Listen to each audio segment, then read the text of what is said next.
لوگوں نے کہا عتبہ خدا کی قسم تم پر بھی اس کی زبان کا جادو چل گیا۔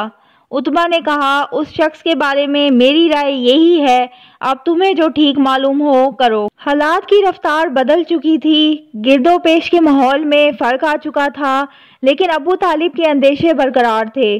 انہیں مشرکین کی طرف سے اپنے بھتیجے کے متعلق برابر خطرہ محسوس ہو رہا تھا۔ وہ پچھلے واقعات پر برابر غور کر رہے تھے۔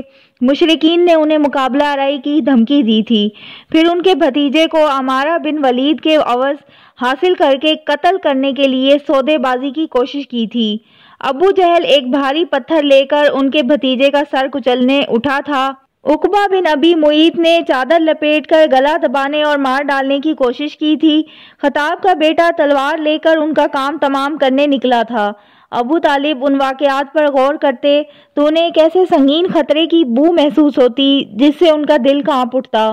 انہیں یقین ہو چکا تھا کہ مشرکین ان کا وعدہ توڑنے اور ان کے بھتیجے کو قتل کرنے کا تہیہ کر چکے ہیں، اور ان حالات میں خدا نہ خواستہ اگر کوئی مشرک اچانک آپ صلی اللہ علیہ وآلہ وسلم پر ٹوٹ پڑا تو حمزہ یا عمر یا کوئی اور شخص کیا کام دے سکے گا؟ اب سوال یہ تھا کہ ان حالات میں ابو طالب کو کیا کرنا چاہیے۔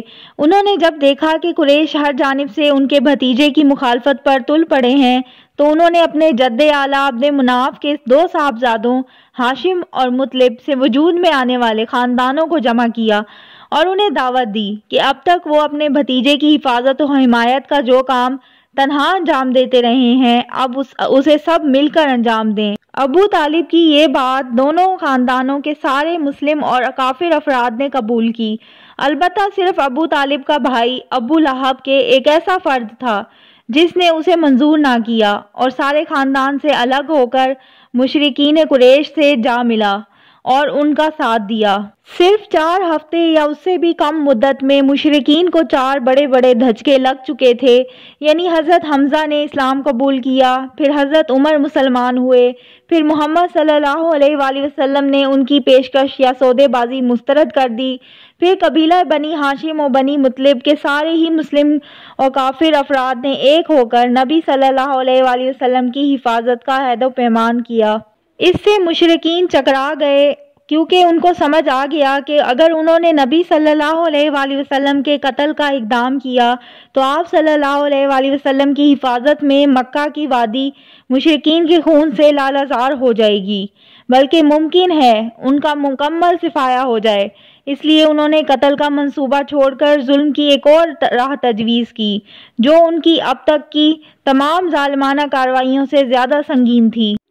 اس تجویز کے مطابق مشرکین وادی محسب میں خیف بن کنانہ کے اندر جمع ہوئے اور آپس میں بنی ہاشم اور بنی مطلب کے خلاف یہ عہد و پیمان کیا کہ نہ ان سے شادی بیاہ کریں گے، نہ خرید و فروخت کریں گے، نہ ان کے ساتھ اٹھے بیٹھیں گے، نہ ان سے میل جول رکھیں گے اور نہ ان کے گھروں میں جائیں گے، نہ ان سے بات چیت کریں گے، جب تک کہ وہ رسول اللہ صلی اللہ علیہ وآلہ وسلم کو قتل کرنے کے لیے ان کے حوالے نہ کر دیں۔ مشرکین نے اس بائیکاٹ کی دستاویز کے طور پر ایک صحیفہ لکھا جس میں اس بات کا عہد و پیمان کیا گیا تھا کہ وہ بنی ہاشم کی طرف سے کبھی بھی کسی صلح کی پیشکش قبول نہ کریں گے۔ بہرحال یہ عہد و پیمان طے پا گیا اور صحیفہ خانہ کعبہ کے اندر لٹکا دیا گیا۔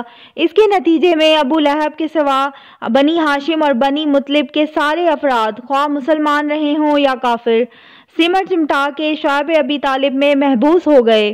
یہ نبی صلی اللہ علیہ وآلہ وسلم کی بعثت کے 7ویں سال محرم کی چاند رات کا واقعہ ہے۔ اس بائیکاٹ کے نتیجے میں حالات نہایت سنگین ہو گئے۔ غلے اور سامان خورد و نوش کی آمد بند ہو گئی، کیونکہ مکے میں جو غلہ یا جو سامان آتا تھا اسے مشرکین لپک کر خرید لیتے تھے۔ اس لیے محصورین کی حالت نہایت پتلی ہو گئی، انہیں پتے اور چمڑے کھانے پڑے۔ فاقہ کشی کی حال یہ تھا کہ بھوک سے بلکتے ہوئے بچوں اور عورتوں کی آوازیں باہر سنائی دیتی تھیں۔ ان کے پاس بمشکل ہی کوئی چیز پہنچ پاتی تھی، وہ بھی پسے پردہ۔ وہ لوگ حرمت والے مہینوں کے علاوہ باقی ایام میں اشیاء ضرورت کی خرید کے لیے گھاٹی سے باہر نکلتے بھی نہ تھے۔ وہ اگرچہ قافلوں سے سامان خرید سکتے تھے جو باہر سے مکہ آتے تھے، لیکن ان کے سامان کے دام بھی مکے والوں کے اس قدر بڑھا کر خریدنے کے لیے تیار ہو جاتے تھے کہ محصورین کے لیے کچھ خریدنا مشکل ہو جاتا تھا۔ ادھر ابو طالب کو رسول اللہ صلی اللہ علیہ وسلم کے بارے میں برابر خطرہ لگا رہتا تھا، اس لیے جب لوگ اپنے اپنے بستروں پر جاتے تو وہ رسول اللہ صلی اللہ علیہ وسلم سے کہتے کہ تم اپنے بستر پر سوئے رہو۔ مقصد یہ ہوتا کہ اگر کوئی شخص آپ صلی اللہ علیہ وسلم کو قتل کرنے کی نیت رکھتا ہو تو دیکھ لے کہ آپ کہاں سو رہے ہیں۔ پھر جب لوگ سو جاتے تو ابو طالب آپ صلی اللہ علیہ وسلم کی جگہ بدل دیتے، یعنی اپنے بیٹوں، بھائیوں یا بھتیجوں میں سے کسی کو رسول اللہ صلی اللہ علیہ وسلم کے بستر پر سلا دیتے اور رسول اللہ صلی اللہ علیہ وسلم سے کہتے کہ تم اس کے بستر پر چلے جاؤ۔ بہرحال 3 سال کے بعد کچھ لوگوں کے اندر انسانیت کی دبی ہوئی چنگاری جاگی اور جو معاہدہ تھا اسے پھاڑ پھینکا۔ اس طرح بنی ہاشم کی محصوری کا دور ختم ہوا۔ یہ تھی میری آج کی ویڈیو۔ اگر آپ کو میری ویڈیو اچھی لگتی ہے تو میرے چینل کو سبسکرائب کریں، لائک کریں اور شیئر کریں۔ اللہ حافظ۔